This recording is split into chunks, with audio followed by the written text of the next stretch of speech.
நண்பர்களே வணக்கம். இன்றைய காலகட்டத்தில் நமக்கு மிக தேவையான விஷயம் என்ன நினைப்பீங்க? எல்லாருக்கும் மிக தேவையான விஷயம் அப்படின்னா பணம். பணம் மட்டும்தான் மிக அவசியமான விஷயம். பணம் மட்டும்தான் எதையும் செய்யும். பணம் மட்டும்தான் முக்கியம். பணத்துக்காக எதை வேணால் செய்யலாம். பணத்திற்காக எந்த அளவுக்கும் இறங்கி போகலாம் அப்படிங்கிற எண்ணத்தை பணம் மட்டும்தான் உருவாக்கியிருக்கு. அதனால் பணம் தான் மிக முக்கியம்னு எல்லாம் நினைப்பீங்க. ஆனால் பணம் மட்டுமே முக்கியம் இல்லை. பணம் மட்டுமே ஒருவரை காப்பாற்றாது. எல்லாம் நினைப்பாங்க பணம் இருந்தால் ஒரு எந்த நோய் நொடியாக இருந்தாலும் உடனே காப்பாற்றிடலாம், உடனே அழைச்சிட்டு போயிட்டு மருத்துவ செலவு பண்ணால் காப்பாற்றிடலாம், எந்த தவறு செய்தாலும் பணத்தை கொடுத்து சாதகமான தீர்ப்பு வாங்கிடலாம், பணத்தை கொடுத்து எதையும் விலைக்கு வாங்க முடியுங்கிற எண்ணம் எல்லார்கிட்டையும் இருக்குது. ஆனால் அது உண்மையாக பணத்தை கொண்டு நம்ம எல்லாத்தையும் வாங்கிட முடியுமா? பணத்தை கொண்டு நமக்கு ஏற்படுற அனைத்து பிரச்சனையும் தீர்வு காண முடியுமா? ஏன் நோயிலேருந்தே விடுபட முடியுமா அப்படின்னு பார்த்தீங்கன்னா நிச்சயமாக முடியாது. மிக பெரும் பணம் வைத்திருந்தவங்களாம் காலகாலத்துக்கு நேரத்துக்கு மருத்துவமனைக்கு அணுகுனா தானே சிகிச்சை பெற முடியும். டிராஃபிக்கில் மாட்டிக்கிட்டால் அவங்க நிலைமை என்ன ஆகும்? மிக பெரும் செல்வம் பணம் வாய்ந்தவர்கள், பணம் படைத்தவர்கள் வழக்கில் மாட்டிக்கிட்டு எத்தனை வருஷம் ஜெயிலில் இருந்திருக்காங்கன்னு பார்த்துருப்பீங்க.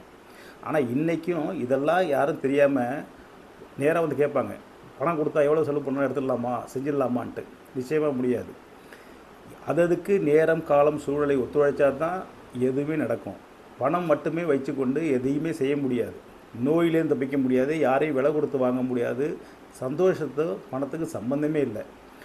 பணத்தை கொண்டு உலகமே சுற்றினாலும் என்ன ஆகிடப்போகுது? வந்து சேர்ந்த பிறகு அனைத்தும் ஒன்றும் இல்லாமல் தான் போகுது. யாருக்கும் எதுவுமே நினைவு இல்லாமல் தான் போக போகுது. யாருக்கும் எதுவும் நினைவும் இருக்கிறது இல்லை. நினச்சி பார்க்கக்கூடிய அளவுக்கு இன்றைக்கு யாருக்கும் பதியறதே இல்லை. ஒரு காலத்தில் ஒரு குடும்பத்தில் ஒரு டூருக்கு அழைச்சிட்டு போனாங்கன்னா அந்த டூருக்கு போயிட்டு வந்து ஒரு வருஷம் அந்த டூரை பற்றி பேசுவான். ஏன் சினிமாவுக்கு போயிட்டு வந்த கதையே மாதக்கணக்கில் நண்பர்கள்ட்ட சொல்லுவாங்க. அப்போ ஒரு சின்ன விஷயம் மிகப்பெரிய சந்தோஷத்தை கொடுத்துச்சு. ஆனால் இன்றைக்கி பெரிய விஷயங்கள் சந்தோஷமே கொடுக்கறதில்ல. அது யார்கிட்டையும் பகிர்ந்துக்கிறதும் இல்லை, பகிர்ந்தவும் முடியாது. ஏன்னா அதை கேட்குறதுக்கு யாரும் பொறுமை இல்லை. அப்படி ஏதாவது பொறுமையாக சில விஷயத்த சொல்லணும்னு ஆரம்பித்தா எல்லாரும் யூடியூப்லேயோ எதையோ பார்த்துட்டு அதில் தான் லைக் ஆகிருக்காங்க ஒழிய நேரடியாக சொல்கிறவன்ற விஷயத்த யாரும் கேட்குறதே இல்லை. நேராக சொல்கிற விஷயத்தில் இன்ட்ரெஸ்ட்டும் காட்டுறதில்ல, அதில் ஆர்வமும் இருக்கிறதில்ல. ஒரு தகவலை சொல்லணுன்னா இடையில பல கட்டு போட்டு பல சினிமாக்கள் உள்ள சீன்ஸில் போட்டு சொன்னால் தான் இன்ட்ரெஸ்ட்டாக இருக்குது. நேரில் அப்படி சொல்ல முடியாது. நேரில் அரட்டைங்கிறதே எல்லாம் போயிடுச்சு. மகிழ்ச்சி நேரில் இருக்குங்கிறது யாருமே தெரியாமல் போயிடுச்சு. இதனால் என்ன ஆயிடுது? கொஞ்சமாக அன்பு குறைஞ்சி போச்சு. மக்களுக்கு இன்றைக்கி மிக முக்கியமானது ஒழுக்கம், அன்பு, இந்த கௌரவம், நேர்மை, இவரெல்லாம் மிக முக்கியமான விஷயம். ஆனால் இது யாருக்குமே இல்லாமல் போய்கிட்டே இருக்குது. முதல்ல ஊரில் யாரோ ஒருத்தந்தான் தவறு செய்வான், யாரோ ஒருத்தந்தான் நேர்மை தவறு இருப்பான், யாரோ ஒருத்தந்தான் அயோக்கியனாக இருப்பான், யாரோ ஒருத்தந்தான் ஊருக்கு தொல்லை கொடுப்பான். ஆனால் இன்றைக்கி எல்லாமே செய்யறதுக்கு துணிஞ்சிட்டோம். ஏன்னா பணம். அந்த பணத்துக்கு பின்னாடி ஓடுற அனைத்து விஷயங்களும் பணம் வருதான்னு பார்த்தீங்கன்னா நிச்சயமாக இல்லை. இந்த டிவியில், இந்த நிகழ்ச்சியில், இந்த ஃபோனில், இந்த காணொலியில் பார்க்குற விஷயங்கள் உண்மை அல்ல. இதில் மட்டுமே பார்த்துட்டு இப்படி தான் இருப்பாங்கன்னு, இப்படி தான் இருப்பார், இப்படி தான் பேசுகிறதுனால இப்படி தான் இருப்பாங்கன்னு நினைக்கிற அத்தனை விஷயமும் உண்மை அல்ல. எல்லாருமே பெருசாக காட்டிக்கிறவங்க யாருமே பெருசாக இருக்கிறது இல்லை. நல்லவர்களாக காட்டிக்கிறவங்க யாருமே நல்லவர்களாக இருக்கிறது இல்லை. எல்லாத்துக்கும் பின்னாடியும் பணம் என்ற எண்ணமும், இந்த நாடு நாசமாக போட்டும், மக்கள் நாசமாக போட்டும், மாணவர்கள் நாசமாக போட்டும், இளைய சமுதாயம் நாசமாக போட்டுங்க எண்ணம் தான் அதிகமாக இருக்க ஒழிய யார் மேலும் அக்கறை இல்லை. அதனால் இன்றைக்கி பணத்துக்கு பின்னாடி ஓடாதீங்க.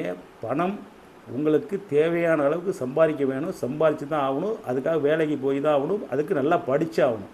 நல்லா படிக்கிறது மட்டும் இல்லை, நல்லா படித்து அதற்கான வேலையை பார்க்கணும். தேவையில்லாத வேலைகளை தேவையில்லாத செயலை செஞ்சுக்கிட்டு வாழ்க்கையில் உருப்படாமல் பின்னாடியே அலையாமல் நல்ல விஷயங்களை மட்டும் பார்த்துக்கிட்டு நம்ம சார்ந்த தாய், தந்தை, அண்ணன், தம்பி, நண்பர்கள் பட்டாளங்களை எப்போதும் ஒன்றா வச்சுக்கங்க. எப்போதுமே அவங்களுக்கு 1 மணி நேரம் டைம் ஸ்பெண்ட் பண்ணுங்கள். அவங்க கூட பேசி பழகுங்க. பேசி பழக அரட்டை அடிக்க, கலாய்ச்சி பேச அன்பு பெருகும். அப்போது தான் எல்லார் மனமும் அமைதிப்படும். இந்த டிவி, வீடியோ, நிகழ்ச்சி எல்லாத்தையும் பார்த்துக்கிட்டே இருந்தால் பதட்டம் தான் வரும், டென்ஷன் தான் ஆகும். இதனால் நம்ம மனநிலை சரியான சிந்தனையை இல்லாமல் ஒரே அலைவரிசையில் இல்லாமல் அலைவரிசை மாறி மாறி மாறி மாறி மாறி நம்ம சிந்தனையை பாழ்படுத்தி நம்மளை வேறு வழிக்கு கொண்டு போயிடும். அதனால் பணம் தேவை, பணம்தான் முக்கியம் இல்லை. அதுமாரி அன்பு தேவையில்லை, அன்பு தான் முக்கியம். அதனால் அன்பை பறக்க நாம் முயற்சி செய்வோம். அனைவரும் அன்பு காட்டுவோம். அனைவரிடம் சகோதரத்தோடும் அன்போடும் பண்போடும் மகிழ்ச்சியோடும் இருப்போம். அன்பை பரப்புவோம், மகிழ்ச்சியை பரப்புவோம். நன்றி, வணக்கம்.